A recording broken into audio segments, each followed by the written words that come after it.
Hello students, मैं निखिल गुप्ता स्वागत करता हूं आपका इस वीडियो में, जिसमें हम लोग पृष्ठीय क्षेत्रफल और आयतन वाले चैप्टर में 13.4 प्रश्नावली शुरू करने जा रहे हैं। इस प्रश्नावली में हम लोग शंकु के छिन्नक मतलब फ्रस्टम ऑफ कोन को डिटेल में पढ़ेंगे। उसका आयतन क्या होता है, पृष्ठीय क्षेत्रफल क्या होता है, दोनों तरह के पृष्ठीय क्षेत्रफल, वो सब कुछ जानेंगे और उसके क्वेश्चन सॉल्व करेंगे। इससे पीछे वाले वीडियो में 13.3 तक हमने सब कुछ कंप्लीट कर लिया है। अगर आप लोगों ने वो वीडियोस नहीं देखे हैं तो वीडियो के डिस्क्रिप्शन में सभी वीडियोस के लिंक एक साथ मिल जाएंगे। जो नहीं देखा है वो वहां से देख सकते हो। हमने पहले लेक्चर में ये तो फॉर्मूलेज सीख लिए थे, बाकी सबके केवल एक इसका फॉर्मूला हमने नहीं सीखा था क्योंकि ये 9th क्लास में नहीं था। 9th क्लास के सारे फॉर्मूलेज हमने रिवाइज करे थे फर्स्ट लेक्चर में। तो इसकी हेल्प से, मतलब शंकु वाले सारे फॉर्मूलेज की हेल्प से हम लोग शंकु के छिन्नक के फॉर्मूलेज कैसे याद रख सकते हैं वो हम लोग अभी स्टार्ट करने वाले हैं। इसके अलावा आपने अगर लर्न एंड शेयर की एप्लीकेशन डाउनलोड नहीं करी है तो वो डाउनलोड कर सकते हैं, क्योंकि हर संडे को वहां टेस्ट होता है।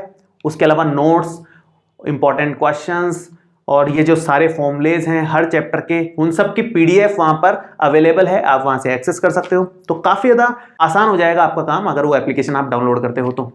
चलिए शुरू करते हैं। शंकु के छिन्नक में होता क्या है? शंकु का छिन्नक पहले समझें अपन। शंकु का छिन्नक होता है, जैसे ये शंकु है हमारे पास में, ठीक है, ये शंकु है, जैसे ये शंकु है वैसे ये शंकु एक और बना रखा है मैंने। इस शंकु को बीच में से काट दो, यहां से मैंने इसको काट दिया, शंकु को बीच में से काट दो और ऊपर वाला हिस्सा हटा दो। इसका ये ऊपर का हिस्सा मैंने हटा दिया एकदम। अब यहां पर सर्कुलर ही बचेगा। ये शंकु अभी भी यहां पर मान लो ये सर्कुलर बच गया। ये जो हिस्सा हुआ ना, शंकु को बीच में से काटा और ये जो नीचे वाला पोर्शन है वो हिस्सा शंकु का छिन्नक कहलाता है, फ्रस्टम ऑफ कोन कहलाता है। अब इसमें मतलब क्यों इसको इतना पढ़ना जरूरी है या कहां अपने को ये शेप दिखती है? आपने नोटिस किया हो कि सारे गिलास बेलनाकार नहीं होते। बेलनाकार तो एकदम फिक्स शेप हो गई कि यहां से यहां तक एकदम सीधा चलेगा। गिलास ज्यादातर कैसे होते हैं? यूं हुआ और नीचे से थोड़ा सा छोटा होता जाता है, एकदम पॉइंट भी नहीं चलता उसमें गिलास में। तो ये उल्टा गिलास है एक तरीके से। गिलास कैसे होते हैं? जनरली यूं होते हैं ना, यूं है और यूं और यूं और यूं होते हैं गिलास जनरली पानी पीने के। या फिर बाल्टी इस तरह की होती है। बहुत सारी बाल्टी आपने देखी होगी, लोहे की बाल्टियां या स्टील की बाल्टियां इस शेप की होती है। तो ये शेप बहुत कॉमन शेप है, ये उल्टा रखा हुआ है, बस सीधा करोगे तो बहुत सारी शेप्स इस तरह की दिखती है देखने में। तो इसलिए अपने को उसकी पृष्ठीय क्षेत्रफल और आयतन को कैलकुलेट करना आना चाहिए, समझना चाहिए कि कैसे कैलकुलेट करते हैं, क्योंकि डेली लाइफ में बहुत सारी चीजें हैं जो फ्रस्टम ऑफ कोन या शंकु के छिन्नक जैसी दिखती है। कैसे हम लोग याद करें इसके फॉर्मूलेज?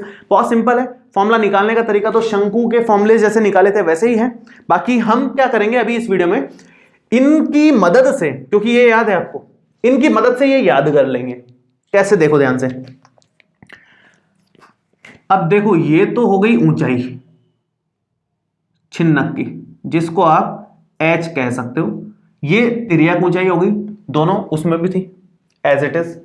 बस वहां क्या है, एक त्रिज्या थी, यहां पर दो त्रिज्या है, क्योंकि एक नीचे वाले सर्किल की त्रिज्या और एक ऊपर वाले सर्किल की त्रिज्या दोनों अलग अलग आएंगी, क्योंकि अलग अलग रेडियस दिख रही है, साफ साफ दिख रहा है कि ये लंबाई अलग है, ये लंबाई अलग है। इसको आप R1 नाम दे दो जो कि बड़ा है, इसको आप R2 नाम दे दो। लिख दो कि R1 बड़ा है R2 से। हमने बड़ी वाली त्रिज्या को R1 नाम दिया है अपनी तरफ से। कुछ भी दे सकते हो आप, चाहो तो इसको R1 इसको R2 कह सकते हो, लेकिन फिलहाल हम अब इसके हिसाब से फॉर्मूलेस लिखेंगे, ठीक है। तो सबसे पहला फॉर्मूला तो यहीं से शुरू करते हैं। भाई शंकु में आपने सीखा है कि यहां पाइथागोरस थ्योरम लग जाती है। पाइथागोरस थ्योरम लग करके ये वाला फॉर्मूला बन जाता है। यहां भी सेम हम लोग फॉर्मूला बना सकते हैं आसानी से। वो पाइथागोरस थ्योरम ऐसे लगेगी, यहां पर अपने को लाइन डालनी पड़ेगी इसके समानांतर और उस पर पाइथागोरस प्रमेय लगेगी। तो हम इतना डिटेल में नहीं जा रहे, हम लोग फॉर्मूले याद कर रहे हैं फिलहाल। फॉर्मूला याद रखने के लिए आर स्क्वायर की जगह आपको बस यहां पर R1 माइनस R2 कर देना है, बाकी फॉर्मूला सेम है। ये स्क्वायर प्लस में h स्क्वायर बराबर में l स्क्वायर, ये सारे फॉर्मूलेस बन जाएंगे इस तरह के। एक तो ये बन गया। अब आगे देखो, इसी तरह से बनाएंगे सब कुछ। पाई आर एल है इसका वक्र पृष्ठीय क्षेत्रफल। इसका वक्र पृष्ठीय क्षेत्रफल क्या आएगा? पाई रहने दो, पाई तो इकलौता ही है वैसे भी, एल इकलौता है। आर यहां पर दो होते हैं तो आर में हेरफेर करनी पड़ेगी। आर यहां पर आप लिखोगे R1 प्लस R2, आर की जगह R1 प्लस R2 ले लो। सेम यहां पर संपूर्ण पृष्ठीय क्षेत्रफल में वक्र पृष्ठीय क्षेत्रफल प्लस में ये जो नीचे वाली थी सर्किल, उसका क्षेत्रफल लिया था संपूर्ण पृष्ठीय में, नीचे वाले सर्किल का क्षेत्रफल भी लिया है पाई आर स्क्वायर। सेम काम यहां पर देखो क्या होगा भाई, वक्र पृष्ठीय क्षेत्रफल तो एज इट इज लिखोगे आप, वो तो लिखोगे आप पाई R1 प्लस R2 इंटू में L, वो तो लिखना ही है। प्लस में यहां पर दो हैं, एक तो आपके पास ये है ही, पहले भी लिया था नीचे वाला तो, जो कि पाई R1 स्क्वायर हो जाएगा, पाई R1 स्क्वायर प्लस में इस बार ऊपर वाला भी तो पृष्ठ है अपने पास, ये ऊपर वाला सर्किल भी है, उसकी रेडियस R2 है, तो उसकी क्षेत्रफल निकालोगे तो पाई R2 स्क्वायर हो जाएगा, तो यहां पर पाई R2 स्क्वायर भी लिखा जाएगा। तो ये कंप्लीट संपूर्ण पृष्ठीय क्षेत्रफल आ गया हमारे पास में, कंप्लीट संपूर्ण पृष्ठीय क्षेत्रफल। ठीक है, आयतन की अगर बात करें, इसका आयतन कितना है ध्यान से देखो, 1/3 पाई आर स्क्वायर एच, तो 1/3 पाई और एच इतना तो एज इट इज लिख लें, क्योंकि आर में ही गड़बड़ है, सारा खेल किसका है, आर का। यहां 2 आर है, यहां 1 आर है, बाकी सब तो सेम ही है ना, एच यहां भी है, यहां भी है, एल यहां भी है, यहां भी है, एक ही है, तो उसमें तो अपन डिफरेंस कर नहीं रहे। तो यहां पर 1/3 पाई और एच एज इट इज आएंगे, 1/3 as it is, pi as it is और एच एज इट इज। बीच में आर स्क्वायर की जगह क्या लिखोगे आप, स्क्वायर वाले केस में ऐसे लिखोगे R1 स्क्वायर, R2 स्क्वायर और R1 इंटू R2, ये आप बीच वाले केस में लिखोगे, और इंटू में H ये एज इट इज चल दिया। सारे फॉर्मुलेज हमने किससे बनाए, इसकी मदद से। अगर आपको शंकु के फॉर्मुलेज याद हैं तो इसके इजीली याद हो सकते हैं, कहीं दिक्कत नहीं आएगी आपको, बहुत आसान है। मैं वापस से रिवाइज करवा देता हूं। एक तो ये फॉर्मूला बहुत जगह काम आता है, एल निकालने के लिए या एच आर, जो भी एक चीज निकालने के लिए, क्या है, R square plus H square बराबर एल स्क्वायर, पाइथागोरस प्रमेय से बनाए। इसमें भी बनाने के तरीके सेम ही है फॉर्मुलेज, बस अपन डायरेक्ट याद कर रहे हैं फिलहाल, है ना। तो आर की जगह यहां पर बस R1 माइनस R2 करना है, बाकी फॉर्मूला सेम है, एकदम सेम।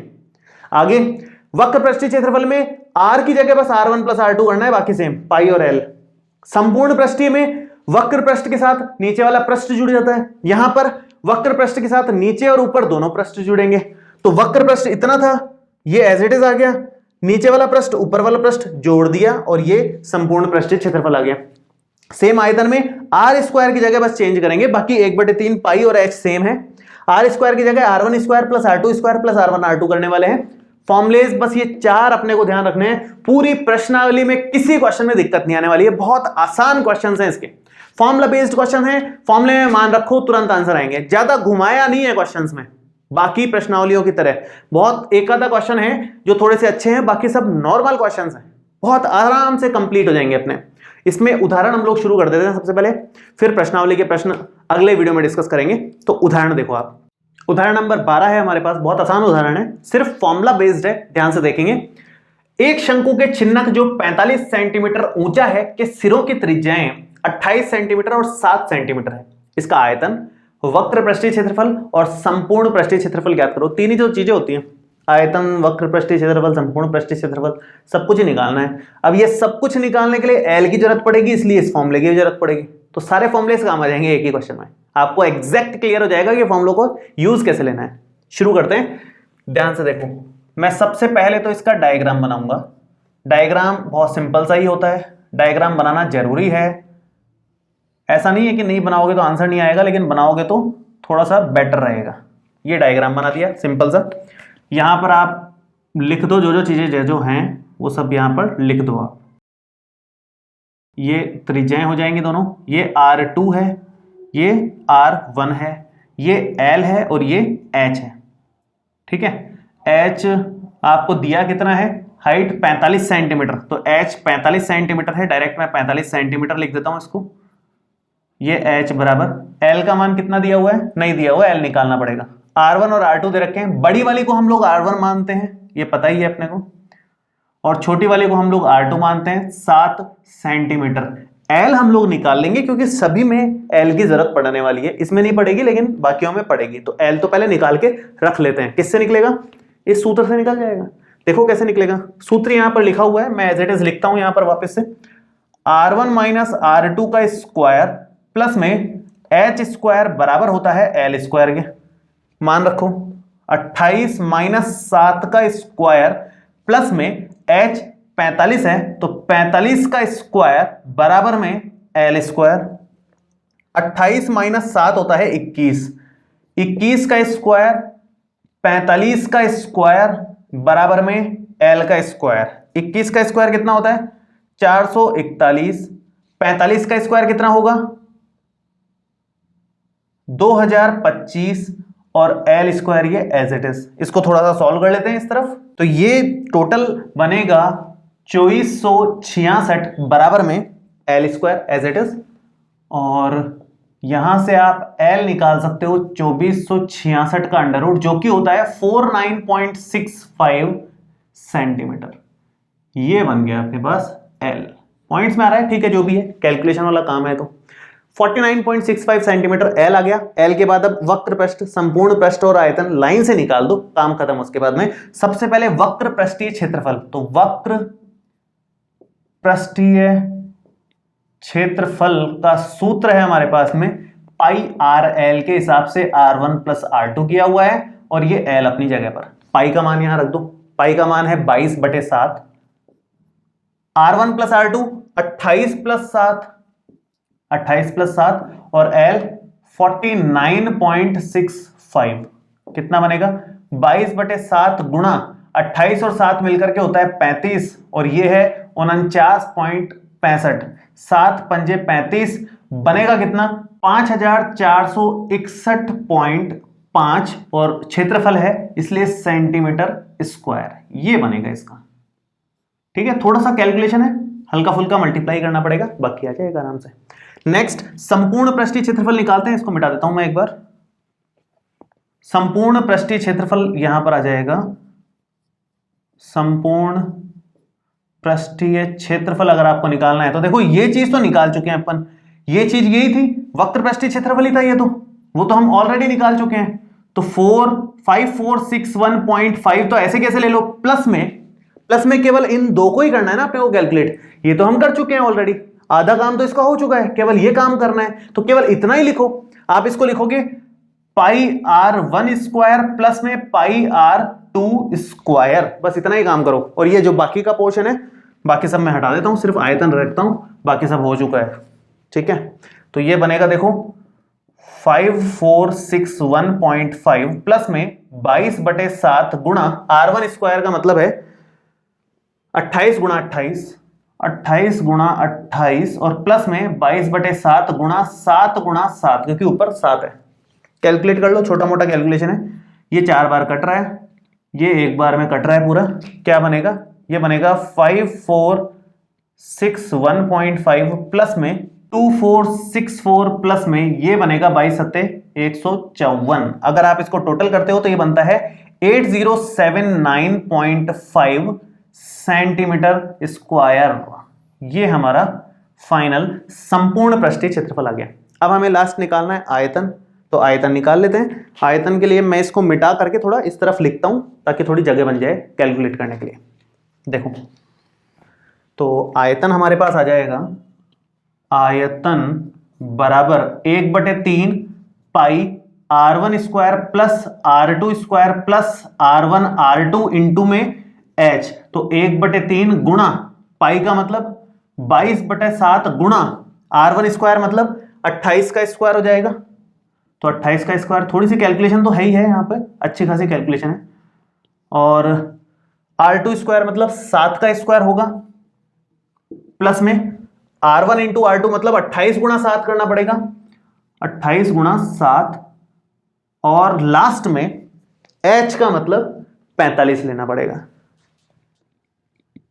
अब इसको ओवरऑल कैलकुलेट कर लो, वही हमारा फाइनल आंसर है। अब कैलकुलेशन है, ये 3 से कट जाएगा, ये सब कैलकुलेट होकर के 7 से कट जाएगा और कैलकुलेट हो जाएगा जो भी आंसर आएगा। मैं फाइनल आंसर लिख देता हूं। ये कैलकुलेट करने के बाद आ रहा है 48,510 सेंटीमीटर क्यूब। अब कैलकुलेशन है, इसमें कुछ दिमाग लगाने वाला है नहीं, इसलिए मैंने इस बार डायरेक्ट आंसर लिख दिया। कैलकुलेट कैसे करना है मैंने बता ही दिया। 3 से ये कट जाएगा, 7 से ये जो आएगा वो कट जाएगा, बाकी कैलकुलेट करना पड़ेगा, ठीक है। तो ओवरऑल हमने क्या काम किया, हमने कुछ खास काम नहीं किया है। हमने सिंपल डायग्राम बना करके जो जो चीजें थी वो लिख ली, और उनके हिसाब से 4 फॉर्मूलेज हमारे पास थे टोटल, चारों का इस्तेमाल किया है। एक फॉर्मूला ये जिससे हमने एल निकाल लिया, उसके बाद वक्र पृष्ठीय क्षेत्रफल सिंपल निकल गया, संपूर्ण पृष्ठीय क्षेत्रफल सिंपल निकल गया, और आयतन सिंपल निकल गया। एक छोटा सा ध्यान देने वाली बात बस ये है कि संपूर्ण पृष्ठीय क्षेत्रफल निकालते समय वक्र पृष्ठीय क्षेत्रफल अगर आपने पहले से निकाल लिया है तो उसको डायरेक्ट इस्तेमाल कर लो और सिर्फ ऊपर और नीचे के जो सर्किल्स हैं उनका क्षेत्रफल जोड़ लो, बस। पूरा बड़ा सा फॉर्मूला लगाने की जरूरत नहीं है, तो थोड़ा सा अपने को आसान हो जाएगा इससे काम। बस ये थोड़ा ध्यान देने वाली बात थी। अगला उदाहरण पे आते हैं जो कि है 13 नंबर। देखो 13वां उदाहरण है, बहुत आसान उदाहरण है। हनुमप्पा और उसकी पत्नी गंगम्मा गन्ने के रस से गुड़ बनाने हैं। उन्होंने गन्ने के रस को गर्म करके राब मतलब शीरा बना ली है, जिसे शंकु के छिन्नक के आकार के सांचों में डाला जाता है। मतलब वो जो गन्ने के रस को गर्म किया है उसको इस तरह के सांचों में डाला है, इस तरह का बर्तन है उनके पास, उसमें डालना है उनको, ठीक है।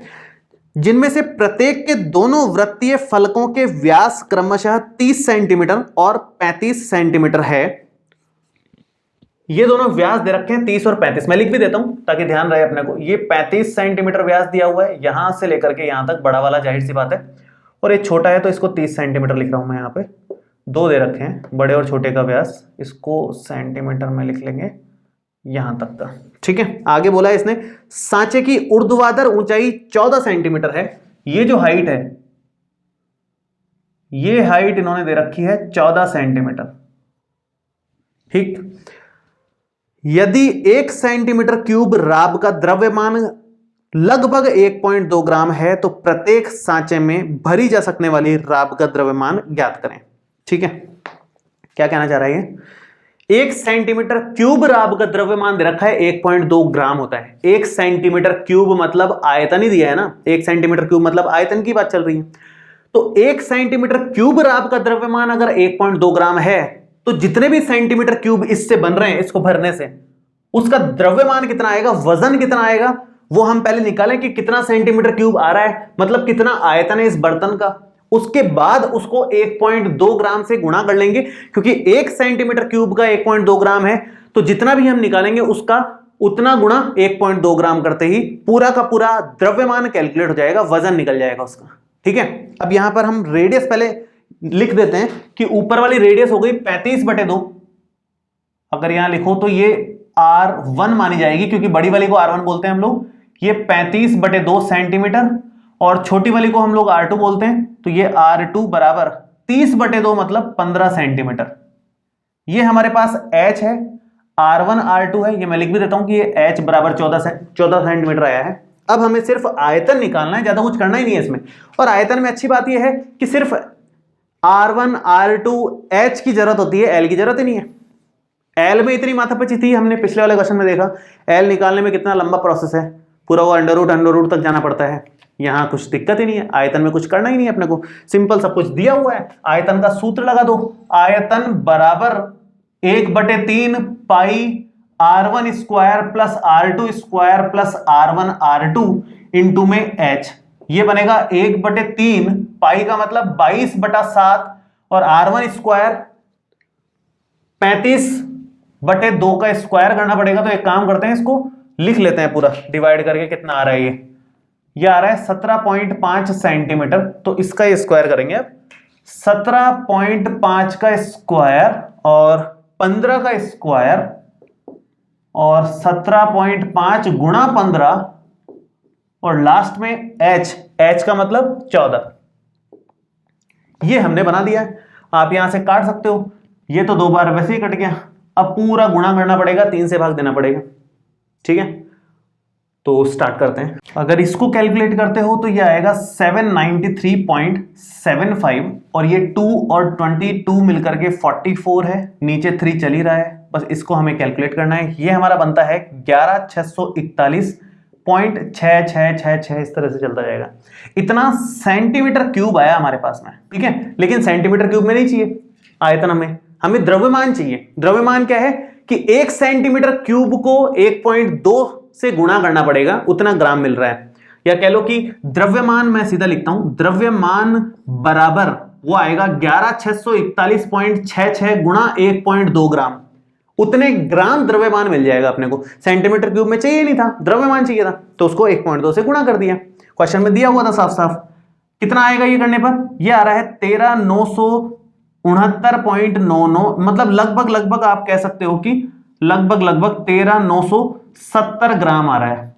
जिसको किलोग्राम में अगर बदलना है तो ये बनेगा 13,970 बटे 1000, किलोग्राम में बदलने के लिए 1000 से गुणा डिवाइड करना पड़ेगा। तो 13.97 kg, या लगभग लगभग ये भी कह सकते हो 14 किलो हो गया भैया।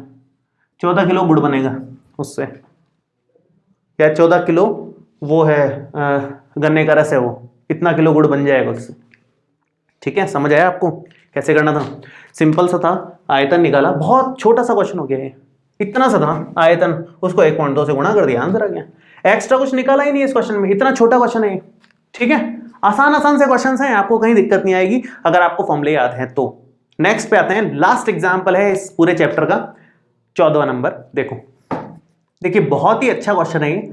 14वां उदाहरण हम लोग शुरू करने जा रहे हैं, ध्यान से देखेंगे। धातु से बनी एक खुली बाल्टी शंकु के एक छिन्नक के आकार की है। जैसे ये खुली बाल्टी है, शंकु के छिन्नक के आकार की है, इतनी है बाल्टी।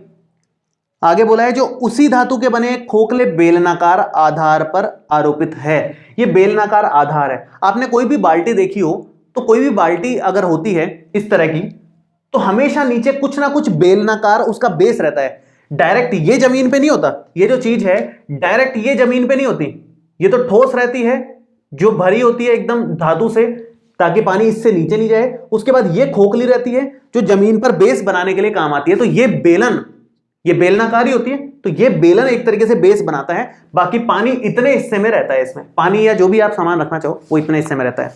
तो आगे इसने बोला है कि इस बाल्टी के दोनों वृत्ताकार सिरों के व्यास 45 सेंटीमीटर और 25 सेंटीमीटर हैं तथा बाल्टी की कुल ऊर्ध्वाधर ऊंचाई बोली है, इसलिए केवल इतनी ऊंचाई नहीं लेंगे, टोटल यहां से यहां तक लेंगे। शंकु के छिन्नक की नहीं बोली, बाल्टी की कुल ऊर्ध्वाधर ऊंचाई 40 सेंटीमीटर और बेलनाकार आधार की ऊंचाई 6 सेंटीमीटर है। जो डेटा इसने दिया हुआ है ना, ये 6 दिया हुआ है। तो जितना भी दिया हुआ है मैं एक बार लिख देता हूं। ये हमारे को दिया है 6 सेंटीमीटर, तो यहां से लेकर के यहां तक 6 सेंटीमीटर हो गया बेलनाकार आधार की ऊंचाई। दूसरी बात, उसकी जो खुद ऊंचाई है ओवरऑल, ये यहां से लेकर के यहां तक वो दी हुई है, और R1 त्रिज्या और R2 त्रिज्या भी दे रखी है। व्यास दिए हुए हैं वैसे, बेसिकली त्रिज्या हम लोग निकाल लेंगे। तो R1 निकलेगी यहां से, R1 बराबर 45/2 बराबर 22.5 सेंटीमीटर। एक तो ये त्रिज्या, दूसरी यहां से R2 आएगी जो कि 25/2 बराबर 12.5 सेंटीमीटर, ये आने वाली है।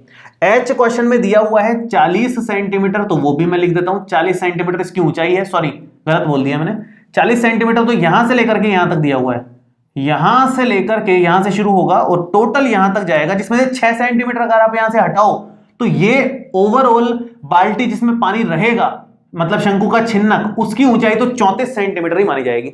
ये ओवरऑल डेटा है जो दिया हुआ है। अभी तक जितना मैंने पढ़ा है क्वेश्चन, उसमें इतना सब लिखा हुआ था। अब आगे बढ़ते हैं, क्या निकालना है अपने को बोला है आगे इसने कि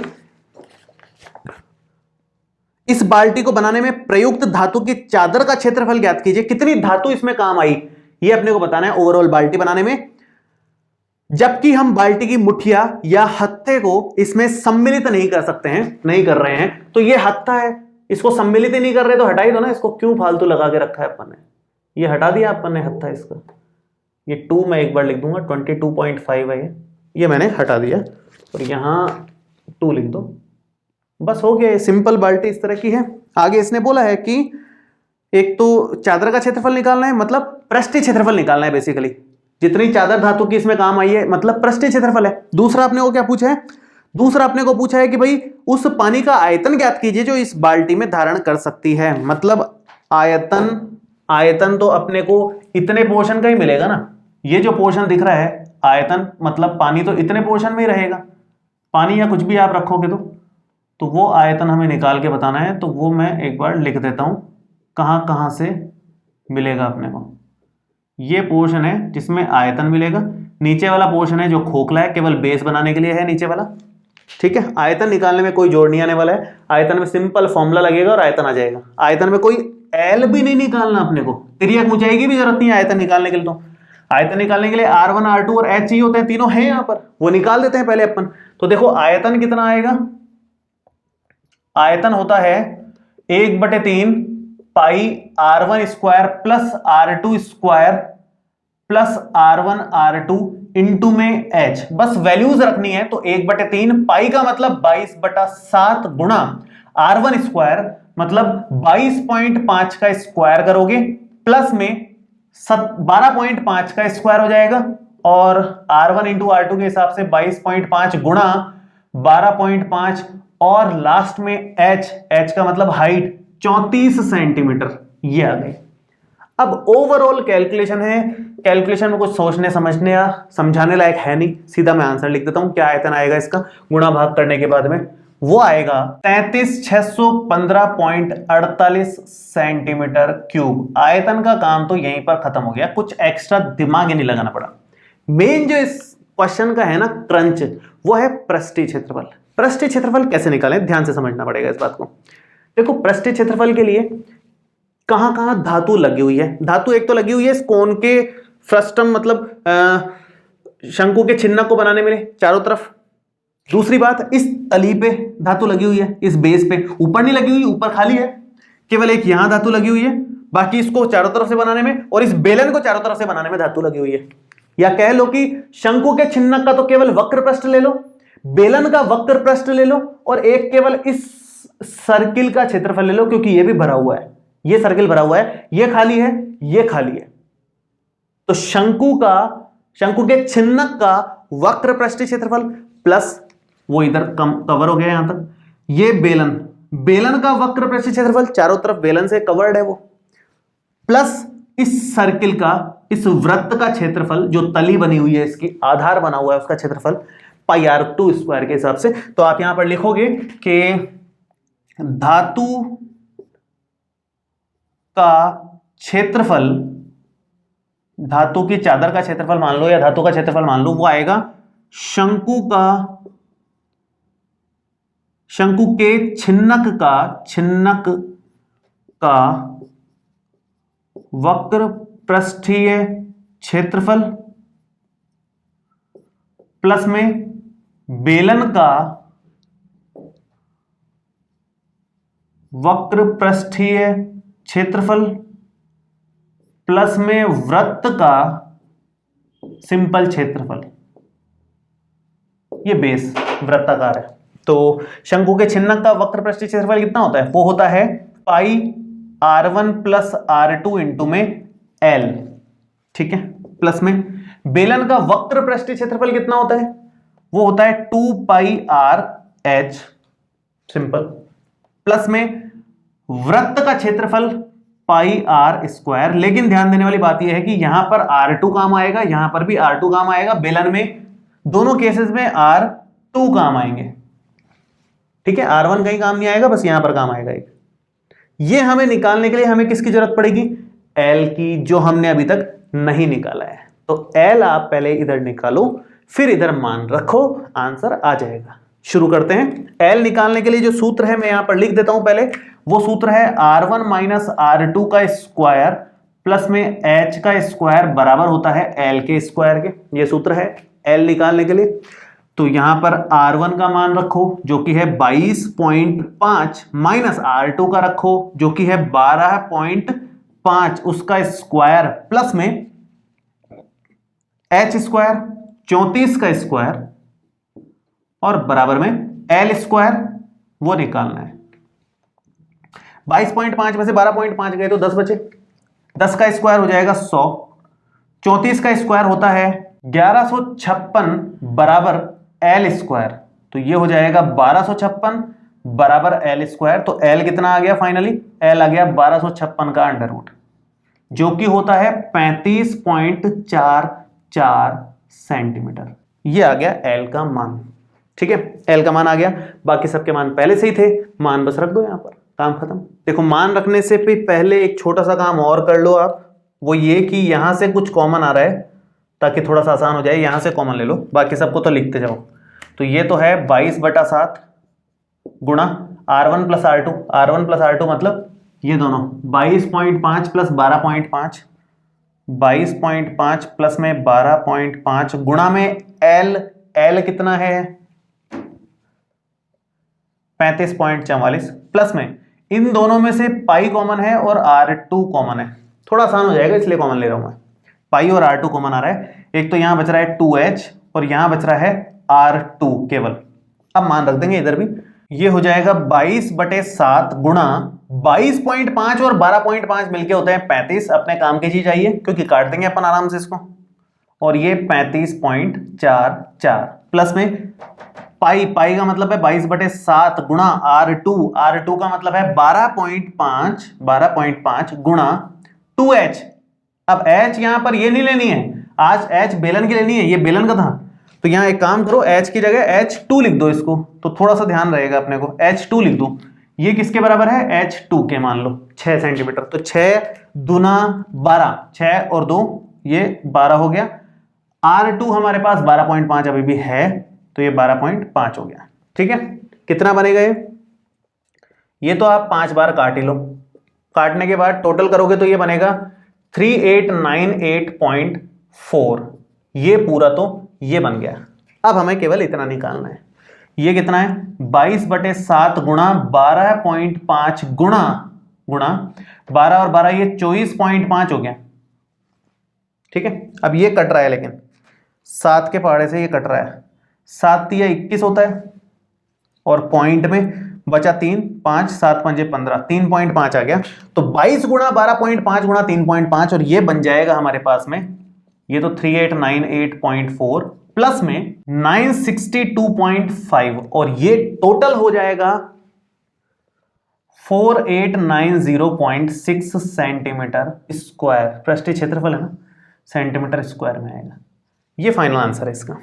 काफी अच्छा उदाहरण था ये, स्पेशली धातु का क्षेत्रफल किस तरह से निकालना था, ये एक इंपॉर्टेंट बात थी। इसमें किस किस का लें, इसका पृष्ठीय क्षेत्रफल, इसका पृष्ठीय क्षेत्रफल, साथ में ये वृत्त का क्षेत्रफल, ये एक इंपॉर्टेंट बात थी इसमें। तो मेरे ख्याल से आप लोगों को क्लियर तो हो गया होगा कि किस तरह से एग्जाम्पल्स को सॉल्व करना है। इसी तरह के सेम टू सेम क्वेश्चंस हैं, अगर आपने एग्जाम्पल्स ढंग से किए हैं तो अब आपको 13.4 के क्वेश्चंस में दिक्कत नहीं आएगी। तो आप एक बार 13.4 के क्वेश्चंस को ट्राई करें, कोई भी दिक्कत आएगी तो हम लोग नेक्स्ट लेक्चर में उसके प्रश्न लेंगे ही और प्रश्नावली को खत्म करने वाले हैं। ठीक है, इस वीडियो में आपको कोई भी डाउट हो नीचे कमेंट बॉक्स में लिख सकते हैं, और ये वीडियो कैसा लगा ये भी कमेंट करके जरूर बताएं। मिलते हैं आपसे अगले वीडियो में। Thank you so much, bye.